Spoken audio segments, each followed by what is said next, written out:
নমস্কাৰ বন্ধু বান্ধৱীসকল, আপোনালোকক পুনৰবাৰ মোৰ চেনেলটোলৈ স্বাগতম জনাই আজি মোৰ এই ৰেচিপিটো আপোনালোকৰ মাজলৈ আগবঢ়াবলৈ সক্ষম হৈছোঁ। আজিৰ ৰেচিপিটো হৈছে গাহৰি মাংসৰ লগত গাজ টেঙা অথবা বেম্বু শ্বুট বুলি আপোনালোকে ক'ব পাৰে। ভিডিঅ'টো আৰম্ভ কৰোঁ। এখন কেৰাহী ল'ব, কেৰাহীখিনি মাংসখিনি ভালকৈ ধুই আপুনি এনেকৈ দি দিব। দিয়াৰ পাছত আপোনালোকে সোৱাদ অনুসৰি আপুনি ইয়াতে নিমখ দিব। নিমখ দিয়াৰ পাছত আপোনালোকে ইয়াতে 1.5 গিলাচমান আপুনি পানী দিব। আমি বইল গাহৰি বনাম, সেইটো কাৰণে আমি পানী দিয়ে ব্যৱহাৰ কৰিম, তেল ইয়াতে ব্যৱহাৰ নকৰোঁ। আমি ইয়াতে শুকান জলকীয়া 2 চামুচমান দিছোঁ, আদা নহৰু পেষ্ট আৰু 2-3টামান কেঁচা জলকীয়াও দিছোঁ আমি। 15 মিনিটৰ কাৰণে আপুনি মিডিয়াম ফ্লেমত ঢাকি ৰাখি দিব।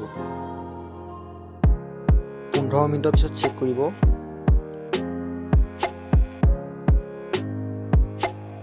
মছলা নিদিয়াকৈ চিম্পুল ষ্টাইলত আপোনালোকে এনেকৈয়ে বনাব পাৰে।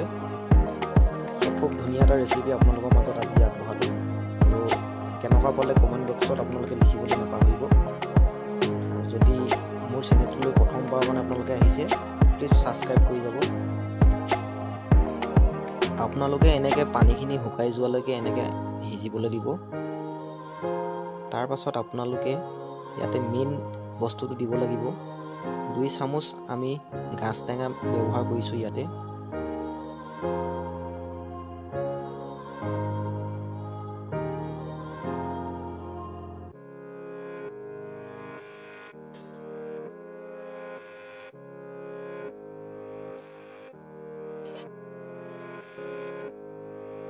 ল' ফ্লেমত আপোনালোকে এনেকৈ 3-4 মিনিটমান ভাজি থাকিব।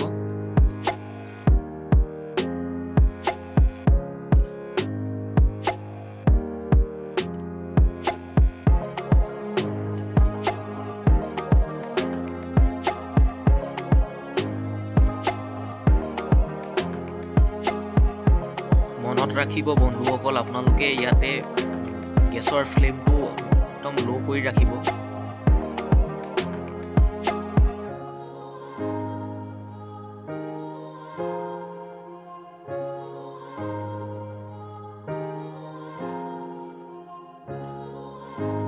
এই পদ্ধতিৰে আপোনালোকে এবাৰ বনাই খাই চাব। আশা কৰোঁ নিশ্চয় আপোনালোকে ভাল পাব। ভিডিঅ'টো যদি ভাল পালে লাইক, কমেণ্ট, শ্বেয়াৰ আৰু চেনেলটো ছাবস্ক্ৰাইব কৰিবলৈ নাপাহৰিব। কাষতে থকা বেল আইকনটো আপোনালোকে দবাই দিব, তেতিয়াহে আহিবলগীয়া ন'টিফিকেশ্যনবিলাক আপুনি আগতীয়াকৈ পাব। আজিলৈ আহোঁ, বাই বাই।